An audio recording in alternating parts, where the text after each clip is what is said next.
Hi everyone, welcome back to the channel. I hope आप सभी बहुत ही अच्छे होंगे। So friends, this video is for all those students जिनका अभी कुछ ही दिनों में बीएड का पेपर है और उनका कोई भी सिलेबस कंप्लीट नहीं है, यहाँ तक कि उन्होंने सिलेबस भी नहीं देखा है, बट वो अच्छा स्कोर करना चाहते हैं। तो येस, आज के इस वीडियो में हम लोग बहुत ही डिटेल में डिस्कस करेंगे कि कैसे हम लेस एफर्ट्स में मैक्सिमम स्कोर कर सकते हैं। And I am going to discuss all of these things based on my experience, क्योंकि लास्ट ही ईयर मैंने अपना बीएड कंप्लीट किया है एंड ओवरऑल मेरी 84 पॉइंट समथिंग परसेंटेज रही है, जो कि राउंड ऑफ करके आप 85% बोल सकते हो, जो कि एक अच्छा स्कोर हम लोग कह सकते हैं कि अच्छा स्कोर रहा मेरा। And I can literally tell you this thing कि मैंने 7 से 8 दिन की ही पढ़ाई करी होगी फर्स्ट ईयर में भी और सेकेंड ईयर में भी, बट मैंने ऐसे अप्रोच रखा सिलेबस के प्रति कि मैंने स्मार्ट स्टडी से उन टॉपिक्स को करा जो कि मेरे लिए इंपॉर्टेंट थे, क्वेश्चंस के आंसर्स काफ़ी ज़्यादा प्रेजेंटेबल रखा। तो ये चलिए डिटेल में आराम से डिस्कस करेंगे सारी बातों को and I will give you a plan जिसको आप लोग एज अ चैलेंज ले सकते हो एंड उसको फॉलो करके अपना सिलेबस बहुत ही कम टाइम में कंप्लीट कर सकते हो। सो चलिए बिल्कुल बिगनिंग से स्टार्ट करते हैं। तो सबसे पहले आपने अभी तक सिलेबस नहीं देखा है तो आपने क्या करना है कि आपको अपनी यूनिवर्सिटी के साइट पर जाना है, वहाँ आपको बीएड का सिलेबस मिल जाएगा। फर्स्ट ईयर का सिलेबस आपने क्या करना है, निकालना है, या तो अगर आप पेन पेपर पे नोट डाउन कर सकते हो उसको सब्जेक्ट वाइज तो वो कर लेना, अदरवाइज प्रिंट आउट आप निकाल लेना, ठीक है। अगर वो भी नहीं कर सकते तो आप फ़ोन से मैनेज कर लेना, सिलेबस को देखना, ठीक है। सबसे पहला स्टेप हमारा यही होगा कि सिलेबस को हम अच्छे से देखें, कौन कौन से हमारे जो भी सब्जेक्ट्स हैं उनको हम एक बार देखें कि क्या क्या हमें पढ़ना है, ठीक है। दूसरी चीज़ आपको क्या करनी है कि आपको प्रीवियस ईयर क्वेश्चंस कहीं से भी अरेंज करना है, जैसे कि मैंने रांची यूनिवर्सिटी से करा है, तो अगर आप भी अगर रांची यूनिवर्सिटी से पढ़ रहे हो तो I will provide you the questions on my Telegram channel. But इसके अलावा भी जिस भी यूनिवर्सिटी से आप हो तो आपको अपने सीनियर्स के द्वारा ज़रूर प्रीवियस ईयर क्वेश्चंस मिल जाएंगे। तो 3 साल के आपको प्रीवियस ईयर क्वेश्चंस अपने पास रखने हैं। एंड जब आपके पास ये सिलेबस आ गया एंड हमारे पास जब प्रीवियस ईयर क्वेश्चंस आ गए तो आपको क्या करना है कि सब्जेक्ट वाइज आपको उठाना है। जैसे कि नॉर्मली 7 सब्जेक्ट जो होते हैं उसमें हमारा रिटन वाला पोर्शन होता है, क्योंकि फिर ईपीसी का पेपर आ जाता है, 3 पेपर ईपीसी के होते हैं नॉर्मली, जो रांची यूनिवर्सिटी के अनुसार है वो मैं बता रही हूँ। यूनिवर्सिटी टू यूनिवर्सिटी थोड़ा डिफ़र कर सकता है, बट आप इसे समझ लेना। तो 7 पेपर जो होते हैं वो प्रॉपर ऐसे लिखने वाले होते हैं जो एग्ज़ाम हॉल में हम जा कर के लिखते हैं। उसके बाद जो 3 पेपर होते हैं रांची यूनिवर्सिटी के, तो वो ईपीसी 1, ईपीसी 2, ईपीसी 3, जिसमें कि असाइनमेंट बनाना होता है। तो अभी इनको हम साइड रख देंगे, जिनमें असाइनमेंट बनाना होता है उन 7 सब्जेक्ट्स पर हम डिस्कस करेंगे जो कि एग्ज़ाम में जा कर के हम प्रॉपर एग्ज़ाम हॉल में लिखेंगे। तो यस, चलिए सबसे पहली चीज़ तो हम देखते हैं कि हमारे पास सिलेबस है, प्रीवियस ईयर क्वेश्चन है। तो अब हम क्या करेंगे कि सब्जेक्ट वाइज सिलेबस में हमने देखा कि सबसे पहला जो हमारा सब्जेक्ट है या फिर पेपर जो है, हमारा फर्स्ट पेपर जो है वो हमारा किस चीज़ का है, चाइल्डहुड एंड ग्रोइंग अप का है, ठीक है। सेकेंड पेपर आपने देखा कि कंटेम्प्रेरी इंडिया एंड एजुकेशन का है, फिर उसके बाद असेसमेंट एंड लर्निंग का है। तो ये जो तीनों सब्जेक्ट्स हैं या फिर सॉरी पेपर्स हैं आपके, ये जो 3 पेपर हैं वो मैक्सिमम स्कोर के होते हैं। 80 मार्क्स से कुछ 80 मार्क्स के ये रांची यूनिवर्सिटी में हैं। अब आपके यूनिवर्सिटी में सिमिलर सा पैटर्न हो सकता है या फिर थोड़ा बहुत डिफर हो सकता है। 20 मार्क्स जो हैं वो इंटरनल के हैं। तो अभी 80 मार्क्स के मतलब मैक्सिमम स्कोर वाले ये 3 पेपर होते हैं, 80 मार्क्स, 80 मार्क्स, 80 मार्क्स, ठीक है। इन तीनों सब्जेक्ट पर हमें थोड़ा ज़्यादा टाइम देना है क्योंकि इनका सिलेबस भी थोड़ा बड़ा होता है। एंड फिर उसके बाद हमारे पास आते हैं 4 और पेपर जिनसे रिटन जो हमारा आता है वो 40 मार्क्स का होता है एंड 10 जो मार्क्स होते हैं वो एक्सटर्नल हमें प्रैक्टिकल में मिलते हैं, ठीक है। कॉलेज से हमें वो मिलते हैं इंटरनल के टाइम जो होता है हमारा पेपर उसके अनुसार।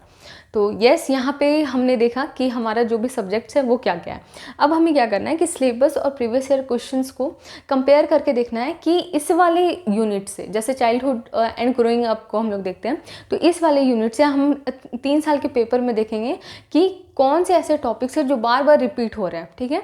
तो सिलेबस आपने देखा यूनिट 1 का, ठीक है, चाइल्डहुड एंड ग्रोइंग अप, क्या डेवलपमेंट क्या होता है, आपका ग्रोथ क्या होता है, दोनों के प्रिंसिपल्स क्या होते हैं, ये सारी चीज़ें आपने देखी और प्रीवियस ईयर क्वेश्चन देख करके आपको लगा कि हाँ ये चीज़ क्या है वो काफ़ी ज़्यादा इंपॉर्टेंट है। इस तरह से जब आप सारे सब्जेक्ट का करोगे ना, सारे पेपर्स का करोगे, तो यू विल फाइंड कि जो सबसे ज़्यादा मोस्ट इंपॉर्टेंट टॉपिक्स है वो कौन कौन से हैं, ठीक है। सिलेबस में कुछ ऐसे सेक्शन होंगे जिसका लैंग्वेज आपको बिल्कुल समझ नहीं आएगा, जिसकी लैंग्वेज आपको समझ नहीं आएगी कि ये सिलेबस में क्या बोलना चाह रहे हैं, और बहुत ही लेंदी सा कोई सिलेबस का पॉइंट आपको लगे कि हाँ ये वाला चीज़ आपको पढ़ना है काफ़ी ज़्यादा लंबे सेंटेंसेस में, तो उसको आप क्या करोगे, फुल्ली इग्नोर करोगे, ठीक है।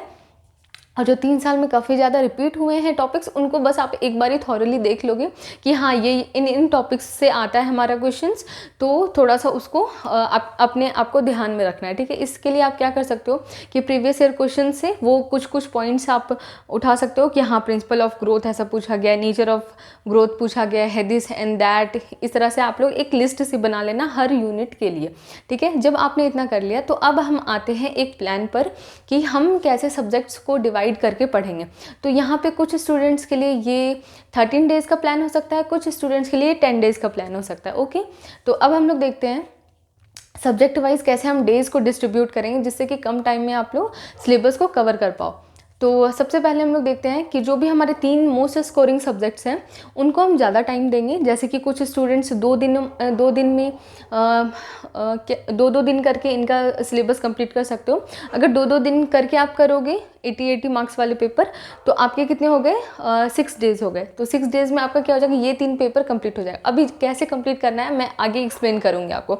तो 6 दिन में आपका पेपर कंप्लीट हो जाएगा। अगर 6 दिन में आपको नहीं करना है तो आप 9 दिन टाइम ले लो, ठीक है। अगर आपके पास टाइम है तो 9 दिन में आप लोग कर लो। कैसे आप कर सकते हो कि 3 डेज़ आपको इन पेपर्स को देना है, ठीक है। उसके बाद का जो हमारा सब्जेक्ट हो गया, जैसे कि 4 और जो सब्जेक्ट हो गए जिससे कि हमारा 40-40 मार्क्स का क्वेश्चन आ रहा है, तो उसमें आप क्या करोगे कि आपको एक दिन का ही टाइम देना है सिलेबस को कवर करने के लिए, ओके। कोई अगर पेपर आपको थोड़ा लेंदी लग रहा है तो उसके लिए 1-2 दिन आप दे सकते हो टाइम, ठीक है। या फिर थोड़ा बैकलॉग भी हो जाता है, मान लो कि हम कंसिस्टेंट नहीं रह पाए या किसी रीज़न से हम पढ़ नहीं पाए, तो आप अराउंड ले लो कि अगर 3 पेपर का हम लोग ले लेते हैं, आगे वाले 3 पेपर्स का, कि आप 3-3 दिन करके कंप्लीट करोगे तो 9 दिन इसका हो गया।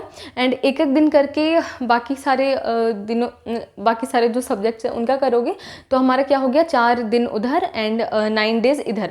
तो 9 + 4 क्या हो गया हमारा 13 डेज़। तो 13 से 15 डेज़ में आप लोग आराम से क्या कर सकते हो, सिलेबस को कवर कर सकते हो। अब बात आती है कि सिलेबस को आखिर हम कवर कैसे करें, इन पेपर्स को कैसे हम कंप्लीट कर लेंगे, इतना बड़ा जो हमारा सिलेबस है पेपर 1 का, पेपर 2 का, कैसे आखिर हम 2 से 3 दिन में कैसे कंप्लीट करेंगे। तो चलिए अभी उसको बहुत अच्छे से डिटेल में डिस्कस करते हैं और वही बैकबोन है हमारी इस वीडियो का। तो यस, यहाँ पे वैसे तो मैंने लिख रखा है और मुझे ध्यान भी है। तो यहाँ पे आपको क्या करना है कि अपने सबसे पहले एक पेपर उठाया, जैसे मान लो कि आज आपका फर्स्ट डे है पेपर 1 का, ठीक है, चाइल्डहुड एंड ग्रोइंग अप का आपका फर्स्ट डे है। 3 दिन आपको अलॉट करने हैं इस पेपर के लिए। तो आप सबसे पहले क्या करोगे कि आप यूनिट 1 से पढ़ना स्टार्ट करोगे और आपको क्या करना है, छोटे छोटे बिल्कुल शॉर्ट नोट्स टाइप आपको बनाने हैं, ठीक है। तो कोई एक कॉपी ले लो या फिर पेज ले लो, सीट ले लो थोड़ी सी, उसमें आप स्टार्ट करो बनाना। आपको नोट्स कुछ इन पॉइंट्स पर ही बनाने हैं। आई विल टेल यू क्या क्या, क्योंकि हम एग्ज़ाम में जो पेपर अटेम्प्ट करेंगे वो भी पॉइंट वाइज इसी तरह से अटेम्प्ट करेंगे ताकि हमारा मैक्सिमम स्कोर हो। क्योंकि हम पेपर को प्रेजेंटेबल बनाने के लिए पॉइंट वाइज ही अटेम्प्ट करेंगे, तो पॉइंट वाइज ही हमें क्या करना है, सिलेबस को कवर करना है। तो सबसे पहले हम पॉइंट देखते हैं। सबसे पहला हमारा क्या होगा, इंट्रोडक्शन, ठीक है। इंट्रोडक्शन कहिए या फिर मीनिंग कहिए, सबसे पहला पॉइंट हमें क्या कवर करना है, मीनिंग। जैसे कि मान लो हम ग्रोथ पढ़ रहे हैं तो मीनिंग ऑफ ग्रोथ क्या है, ठीक है। अगर हम डेवलपमेंट पढ़ रहे हैं तो मीनिंग ऑफ डेवलपमेंट क्या है। उसके बाद हमारा आता है डेफिनेशन। डेफिनेशन हर एक टॉपिक से आपको 2-2 डेफिनेशन लर्न करना है। जैसे आप असेसमेंट एंड लर्निंग में पढ़ोगे तो लर्निंग की 2 डेफिनेशन आपको लर्न करनी है। डेफिनेशन का मतलब क्या हो गया कि जो राइटर्स या फिलोसफर्स होते हैं जो कोई भी डेफिनेशन बताते हैं कि हाँ सीखना इसे कहते हैं, तो वो आपको 2-2 ऐसे करके नोट करते चलना है, ठीक है। नोट नहीं कर सकते तो कोई PDF मिल गई तो उसमें अरेंज कर लेना आप, मतलब कि एटलीस्ट आपके पास होना चाहिए लिखा हुआ एक जगह पे या फिर शॉर्ट नोट्स में या फिर कहीं PDF में, ताकि आप एग्ज़ाम से एक दिन पहले उसको रिवाइज कर सको, ठीक है। एंड फिर ये चीज़ तो हो गई, डेफिनेशन हमने देखा, यानी कि सॉरी, सबसे पहले हमने इंट्रोडक्शन या मीनिंग देखा, उसके बाद डेफिनेशन आपको लिखनी है 2, कोई भी हर टॉपिक की जो भी इंपॉर्टेंट है एग्जाम पर्सपेक्टिव से। फिर थर्ड आपको क्या करना है कि उसका नेचर या कैरेक्टरिस्टिक अगर उसमें है तो वो कंप्लीट करना है। उसके बाद आपको प्रीवियस ईयर क्वेश्चन एनालाइज करके पता चला होगा कि मेन क्वेश्चन किस पे बन रहा है। जैसे कि आपने देखा होगा कि principles of growth and development ये क्वेश्चन आ जाता है, तो आप समझ जाओगे कि हाँ भाई ये वाला जो क्वेश्चन है इसको हमें क्या करना है, कंप्लीट करना है। तो मेन जो हमारा ये सारी चीज़ें आ गई, तो मेन क्वेश्चन इसको हम क्या करेंगे, as it is principles of growth and development के सारे पॉइंट्स को हम क्या करेंगे, लिख लेंगे। ठीक है, लिखेंगे। एंड जो जिस भी यूट्यूब चैनल से हम पढ़ रहे हैं या फिर AI से आप पढ़ सकते हो, गूगल से पढ़ सकते हो, तो जिससे भी आप पढ़ रहे हो ना, तो इन सारे पॉइंट्स पर आप थोड़ी सी एक्सप्लेनेशन देख लोगे। आप समझ रहे हो मेरी बात? क्या करना है आपको कि आपने क्या करा कि जो भी क्वेश्चन आ रखे हैं प्रीवियस ईयर क्वेश्चन में, बस उसको आपको कंप्लीट करना है, कोई भी यूट्यूब चैनल देख करके, कोई भी AI चैट से। ठीक है, तो उसको आप कवर करोगे एंड थोड़ा थोड़ा सा एक्सप्लेनेशन अगर आप लिख सकते हो अपने कॉपी में तो लिख लो, या फिर उसको समझ लो। ठीक है, अगर आपका एग्जाम पास में तो आप बिल्कुल समझ भी लोगे, तो आप एग्जाम में जाके लिख लोगे। मेन जो चीज़ होती है वो साइड वाला जो सब हेडिंग हम दे रहे हैं वो सबसे ज़्यादा इंपॉर्टेंट होती है, वो आपको ध्यान में रखना होगा। इसलिए आप शॉर्ट नोट्स बनाओगे कि हाँ नेचर ऑफ ग्रोथ, तो ये दिस पॉइंट्स में हम लिख देते हैं 5 पॉइंट कुछ उसका लिख लिया। प्रिंसिपल्स हमने ये लिख लिए, लर्निंग की क्या डिफ़िकल्टीज़ होती है, जो भी आपके पेपर के अनुसार जो भी है उसको पॉइंट वाइज आप लिख लोगे। ठीक है, एंड उसके बाद नेचर कैरेक्टरिस्टिक हमने कर लिया। फिर उसके बाद मेन क्वेश्चन जो भी आता है आपके प्रीवियस क्वेश्चन में वो करना है, जैसे कि लर्निंग थ्योरीज जितने भी हैं तो उन सबको अच्छे से आपको बनाना है। उसके बाद 4 चीज़ें जो कि हमेशा हर क्वेश्चन में आप लिख सकते हो। एक तो ये है एजुकेशनल क्या ऐसे कहते हैं, इम्प्लीकेशन। ठीक है, एजुकेशनल इम्प्लीकेशन मतलब कि जो भी चीज़ें आपने मेंशन करा है, जो भी क्वेश्चन में पूछा गया है, जैसे principles of growth and development का एग्जांपल हम ले लें, तो उसको आप एजुकेशनल इम्प्लीकेशन कैसे कर सकते हो, क्लासरूम में कैसे यूज़ कर सकते हो, एजुकेशन जब आप दे रहे हो बच्चों को तो उसमें कैसे यूज़ कर सकते हो। लर्निंग थ्योरीज में एजुकेशनल इम्प्लीकेशन लिखना बहुत ज़्यादा इंपॉर्टेंट है। तो ठीक है, ये सारी आपको बात समझ आ गई होगी। अब दूसरा क्या है, टीचर्स रोल। टीचर्स रोल भी आपको मेंशन करना है हर क्वेश्चन में, लाइक क्योंकि आप देखो, आप ये बहुत ज़्यादा डिफ़र करता है कि हम किस टाइप का क्वेश्चन अटेम्प्ट कर रहे हैं। जैसे मान लो आप जब पढ़ोगे थिंकर्स, जब आप पढ़ोगे स्वामी विवेकानंद, जब आप सिलेबस देखोगे ना तो आपको सारी मेरी बातें समझ आ जाएंगी। तो जब आप थिंकर्स पढ़ोगे जैसे स्वामी विवेकानंद या फिर रूसो के, आपको पढ़ना होगा कि उन्होंने एजुकेशनल फिलॉसफी अपनी क्या दी है, तो इस कंडीशन में आप एजुकेशनल इम्प्लीकेशन लिख सकते हो, टीचर्स रोल लिख सकते हो। लेकिन कहीं कहीं कोई ऐसा क्वेश्चन होगा जैसे मार्जिनलाइजेशन का क्वेश्चन है, तो एजुकेशनल इम्प्लीकेशन या टीचर्स रोल आपको नहीं समझ आए तो आप स्किप कर सकते हो। ठीक है, तो एजुकेशनल इम्प्लीकेशन 1-2 लाइन में बस लिखना है, ज़्यादा नहीं। ठीक है, 1-2 लाइन में बस याद करने के लिए लिख लो। एग्जाम में आप क्या करोगे, उसी 1-2 लाइन को बढ़ा करके अपनी समझ से खुद से आपको लिखना है। सारी चीज़ें याद नहीं की जाती, आपको बस पॉइंट्स लर्न करने हैं, उनको समझ लेना है, ताकि आप एग्जाम सेंटर पर क्या कर सको, आप जब पेपर अटेम्प्ट कर रहे हो तो आपको पॉइंट वो बस ध्यान में हो और आप उसके एक्सप्लेनेशन को माइंड में, जो जैसे भी आप याद करते हो उस तरह से आप उस चीज़ को, जो भी डिस्क्रिप्शन आपके माइंड में, उसको अच्छे से वहाँ पे लिख सको। ठीक है, इतना ही आपको समझ के चलना है। उसके बाद एजुकेशनल इम्प्लीकेशन, टीचर्स रोल, उसके बाद हमने देख लिया कंक्लूजन।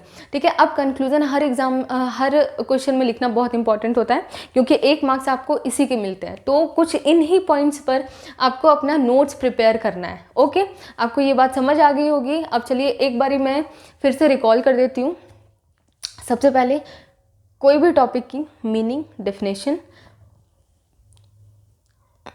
ओ माय गॉड क्या मैं बोल रही थी, मीनिंग डेफिनेशन हो गया। फिर उसके बाद मेन क्वेश्चन जो होता है, नेचर या कैरेक्टरिस्टिक्स कुछ उसके हैं, तो जैसे कि अब उसके बाद टाइप्स ऑफ मेमोरीज, किसी के टाइप हैं, जो भी क्वेश्चन रिपीट होता है उस तरह से आप देख लेना। अब 4 इंपॉर्टेंट चीज़, educational implication, teachers role, conclusion, और लास्ट एक पॉइंट मैं भूल गई थी, वो है डायग्राम का।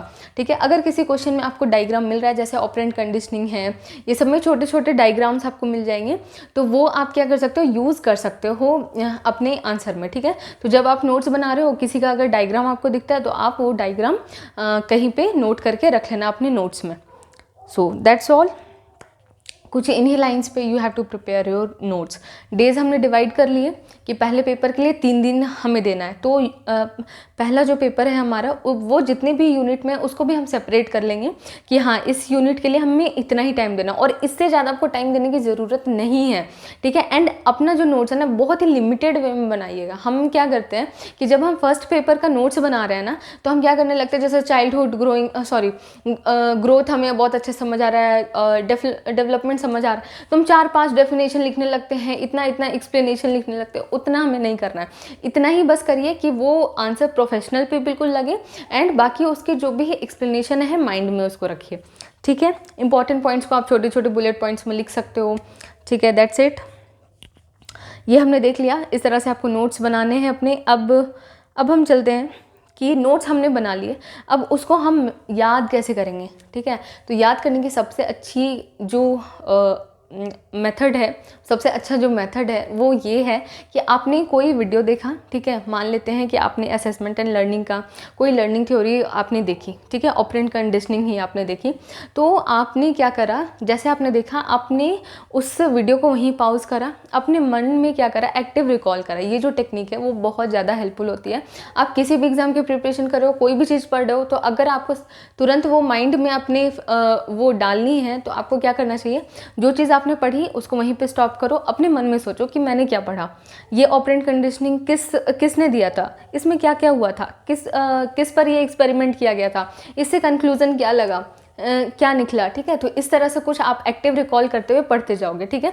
एंड ये काफ़ी एफर्टलेसली आपको करना है। एफर्टलेसली ये चीज़ कैसे होगी, क्योंकि आप क्या करना कि इस चीज़ को, लर्निंग को एंजॉय करना। एंजॉय कैसे करोगे, मन में ये चीज़ सोचना कि अरे यार मैंने पूरे 1 साल कोई पढ़ाई नहीं करी, अब 7-8 दिनों की बात है, 10-15 दिनों की बात है जो मुझे पढ़ना है, तो चलो मैं मन लगा करके पढ़ाई कर लेता हूँ। तो बस ये सोचना है, और यही सोच के साथ आप सोचना कि ये जो मैं सीख रहा हूँ वो आगे चल के काम आएगा, क्योंकि फर्स्ट ईयर सेकेंड ईयर का जो सिलेबस है, ट्रस्ट मी, सीटेट का जो पेडागॉजी वाला सेक्शन है इससे बाहर नहीं है।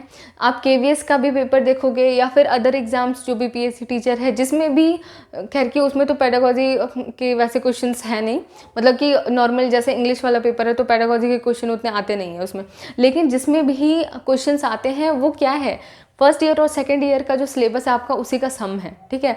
तो अगर आपने फर्स्ट ईयर और सेकंड ईयर का सिलेबस वैसे भी कर लिया तो आपको इन सभी चीज़ों में भी हेल्प मिलेगा, क्योंकि आफ्टर बीएड आपको सीटेट भी देना है, दूसरे एग्जाम जो टीचिंग एग्जाम्स है उनको भी क्लियर करना है।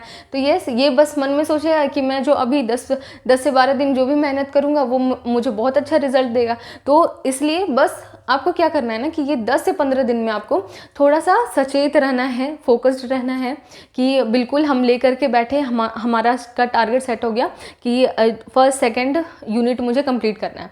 हमने क्या करा, यूट्यूब उठाया, टॉपिक को सर्च करा, जो मुझे पॉइंट्स इंपॉर्टेंट लग रहे हैं उनका मैं नोट्स बनाते चल रहा हूँ। फिर ऐसे ऐसे करके जहाँ पे आप अटकोगे, जहाँ पे आपको लगेगा कि इसका तो मुझे नोट्स मिल ही नहीं रहा, ठीक है, यहाँ मुझे समझ नहीं आ रहा है, तो उसको बस मार्क करके आप छोड़ देना, आगे बढ़ते जाना, कंप्लीट कर लेना, ठीक है। एंड जब एग्जाम आएगा तो फिर आपको कहीं से वो नोट्स मिल गए तो ठीक है, अदरवाइज मुझसे आप पूछ लेना, मैं कोशिश करूँगी कि उस पर वीडियो बना सकूँ। वैसे तो मैंने आप लोगों को बोला था कि कुछ स्टूडेंट्स थे जो कि ऐसे बोल रहे थे कि नोट्स अगर मिल जाता तो काफ़ी अच्छा रहता। तो बेसिकली हुआ ये ना कि मैंने 7 से 8 दिन ही पढ़ाई करी थी, तो नॉर्मली मैंने अच्छे से नोट्स बनाए ही नहीं थे। वैसे पढ़ाई मैंने बहुत अच्छे से करी, लेकिन मैंने वैसे नोट्स नहीं बनाए कि दूसरे को समझ में आ जाए, तो वो चीज़ें शेयर करके भी कोई बहुत ज़्यादा बेनिफिट आपका होगा नहीं। एंड जब हम नोट्स खुद से बनाते हैं ना, खुद से पढ़ रहे बना रहे, तो आपको अलग से याद करने की ना बहुत ज़्यादा स्ट्रेस नहीं होती है।